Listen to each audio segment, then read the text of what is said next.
Hello friends, welcome to Kavita's classroom. So today we are going to talk about law of diminishing marginal utility. Stay tuned, focus hard and subscribe. Okay, here we go. So when we talk about law of diminishing marginal utility, first let's try to break it up. Law means this is the repeated tendency has been tested and verified, and this prevails whenever masses are concerned, right? So because of this common tendency, it has become a law. What law we are talking about? Diminishing means falling. Marginal means the additional. And utility means want satisfying power. Right, this all we have studied in our previous module, and we now are trying to elaborate how come this has turned into a law. What does it state? It says that for a consumer, right, when the consumer keeps on consuming the things in a continuous manner, so every additional unit starts giving lesser, and lesser satisfaction to the person. And it's not only the lesser, if he doesn't stop the consumption, it may lead to zero satisfaction and, in fact, maybe negative one. Let's give an example. Say I'm very, very hungry, right? I didn't have my morning meals and the whole day went very tiring. And now that in the evening I'm going to have my food, I'm just damn hungry. What would I do? I'll show, okay, please give me one paratha, right? I'll have one paratha. I'll have it. Oh, that was so pacifying because I was hungry for the whole day, right? But I usually have two. So I'll say, yes, give me more, but I'm now relaxed. I've had something. So I'll have the other one. But that was not that pacifying which first gave me, right? Now, next again, yes, I can have one more because I skipped my morning meals. Right. So I would have third paratha also. Now I'm all at my satiety. Beyond this, I cannot have. But my child says, Mama, you had been hungry so far. The whole day worked so hard. Means buttering. So what happens? So he says, Mama, let's have one more paratha. And you would be able to accommodate it, believe me. And I have that. And what happens then? I start feeling my stomach ache. I need some medicine, right? Or I may puke, right? So what is it? The satisfaction level was very high when I had my first paratha, then started getting low. And when after third paratha, I was just at zero. No, I don't want to have any more. I'm all done. Right. But after that, if I have, I would vomit it out, right? So what is it? It is the common tendency, standardized tendency, universal thing which is seen with the consumers, and that's why it has taken the shape of law, right? So let's proceed further by just understanding. And whenever I always tell my students, whenever we're talking about any law in economics, any concept of 6 marks, what do we begin with? We begin with the definition, then we continue with the assumption, then we have schedule, followed by the curve, means the graphical presentation, and the explanation. And the explanation must incorporate the schedule and curve together, right?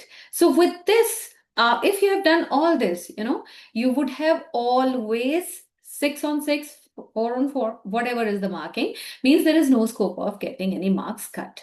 So let's begin. What's the definition? The definition is the law of diminishing marginal utility states that as more and more standard units of commodity are consumed continuously, the MU, the marginal utility derived from every additional unit, must decline. Indeed, it's very natural to happen in respect of all the goods and services. Therefore, this is fundamental law of satisfaction or fundamental psychological law. Try and understand. You have got two new names to this also, though the most common expected in papers is law of diminishing marginal utility, but in some examination, in some entrances also, you may be given this law with this other name, fundamental psychological law and fundamental law of satisfaction.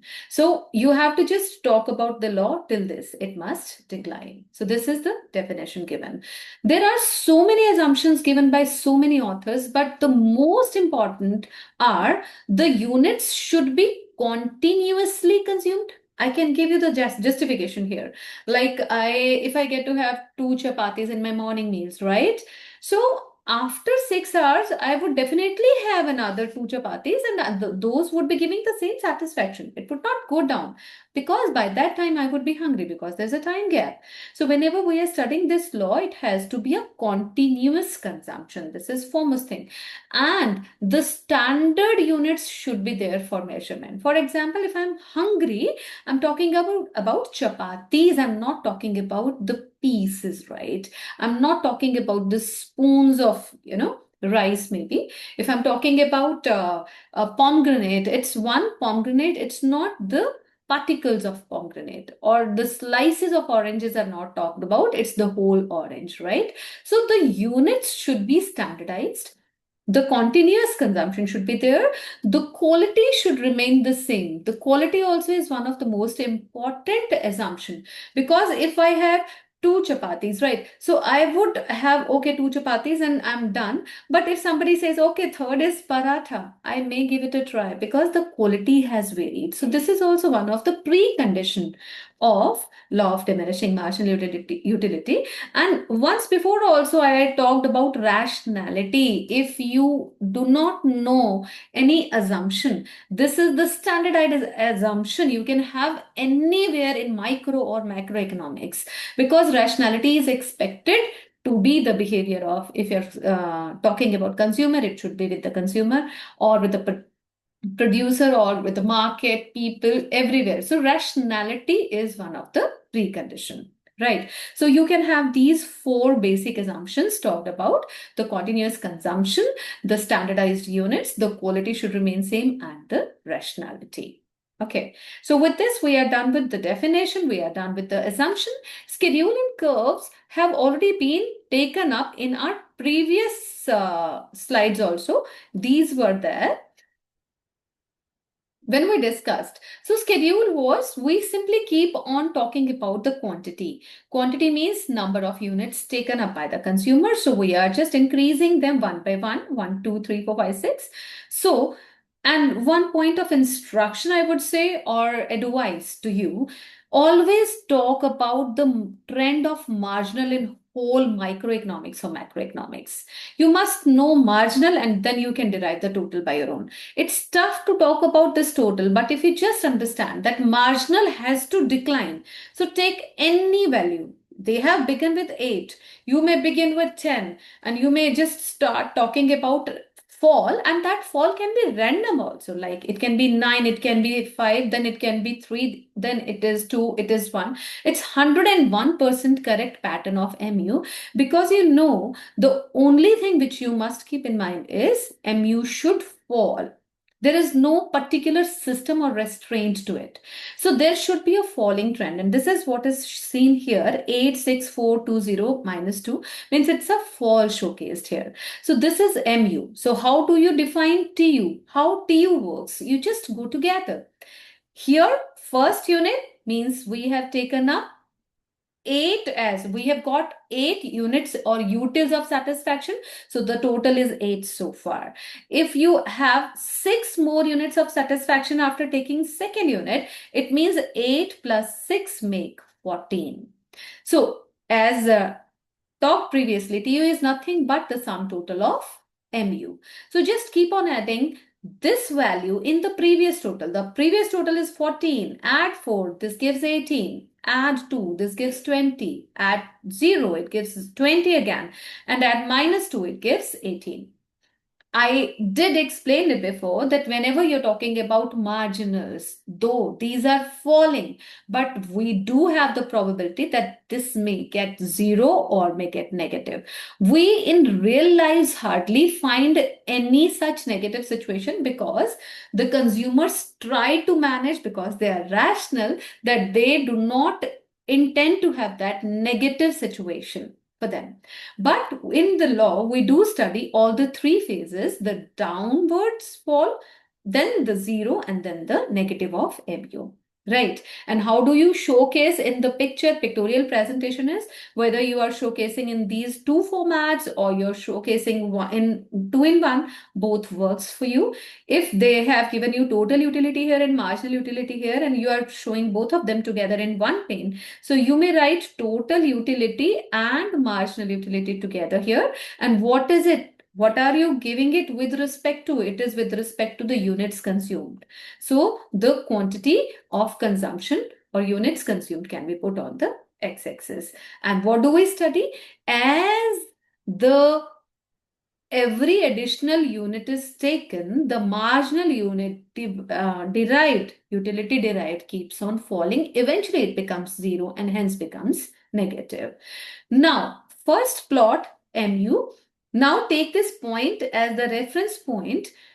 Now go for a perpendicular line parallel to y-axis, and this gives you a point of reference that TU has to be maximum here. Means TU should be shown increasing, increasing and increasing. But at this point, after hitting this point, it must show a downturn.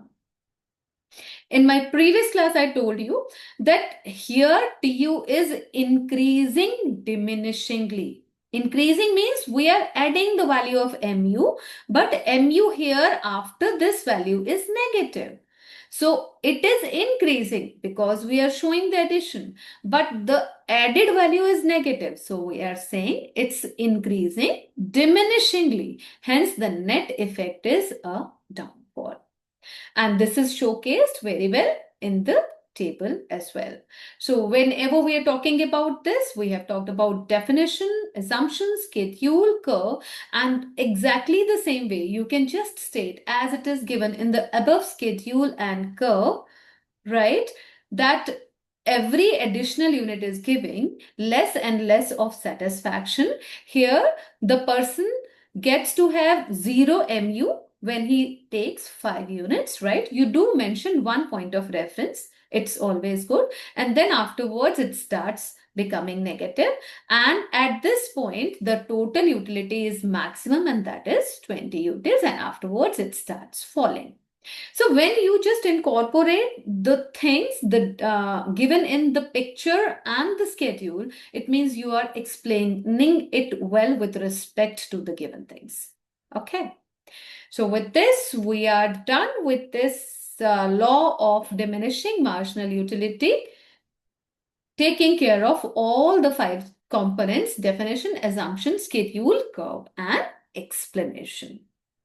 See you in the next video, where we would be talking about the consumer equilibrium in one commodity case and followed by 2 commodity case. Till then, study, and if you have any doubts, any queries, you're more than welcome. See ya. Have a good day. Bye-bye.